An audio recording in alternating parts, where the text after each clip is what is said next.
This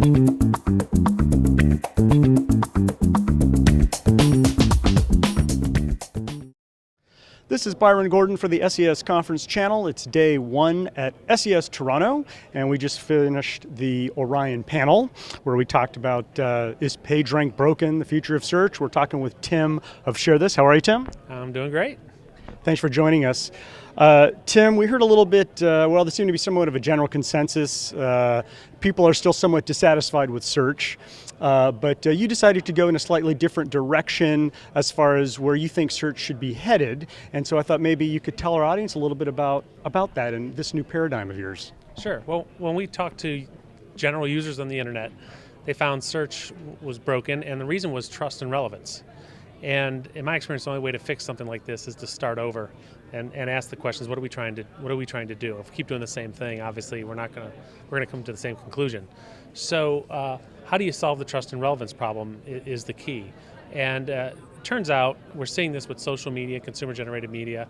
It's more about the people than it is the data. So the way we discover and navigate information today is based on the notion that there are sites out there, and sites have pages of content and pages linked to other pages. And that is how PageRank was built, on that premise, and we continue to ride on those rails, if you will. What's happening now is we're seeing a whole new level, a new system being built on top of that, which is really about people's interests and their relationships with other people. And so by understanding that and being able to tap into those rails, we'll get on a new track that will deliver new types of results. I think that'll provide that trust and relevancy filter that people are looking for. So tell us a little something about ShareThis and how are people using it right now? Sure. Well, the first premise is that when people share, it's usually you come across interesting content and you decide you want to share it. So it's not about a single destination. It's about being wherever that content is. You never know when a moment comes that you might want to share something.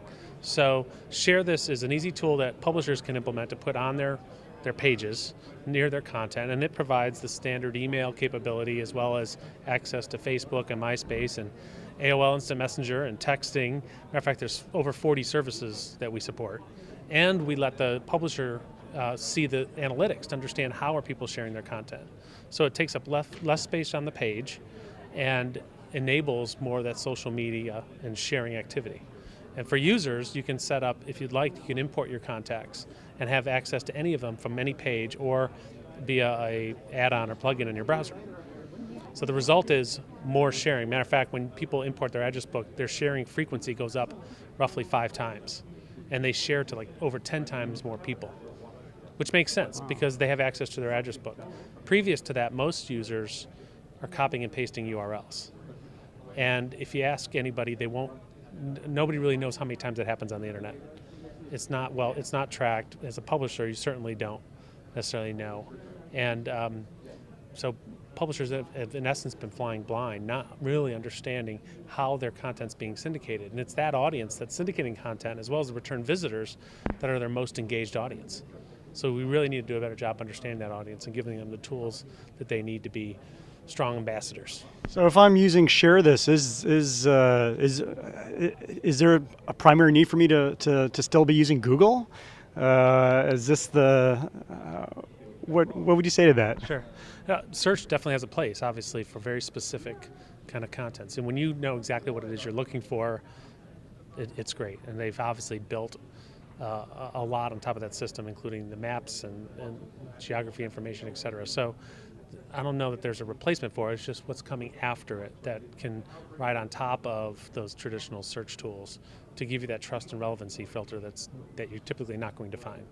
What are you hearing from the feedback you're getting from users of ShareThis? Any additional insights about what they're sharing, how much of it they're sharing, where they further else want to take this application of yours? Sure. The power users certainly want to automate more of their functions, so and that's a very important audience. So they say there are 5 different places I want to share to at the same time, so give me the tools to automate that.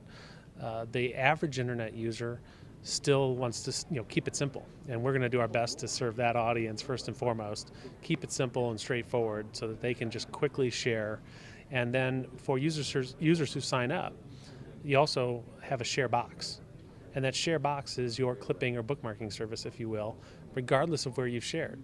So today, if you ever share anything to somebody, a web page, you have to search through your email to go find that page again, right? That can be a hassle. Now on your share box, it's all there. Whether you send it to Twitter or Facebook or email, we've kept track of it, and it's organized by tags so that you have a record of everything you've shared. And that we found is a huge value to a lot of users. Some users just save to their share box just because of that value, so they can go back and find those links again. All right, Tim, thanks so much for talking to us. You're welcome. Thanks for having me. And there's more to come from SES Toronto. Stay tuned.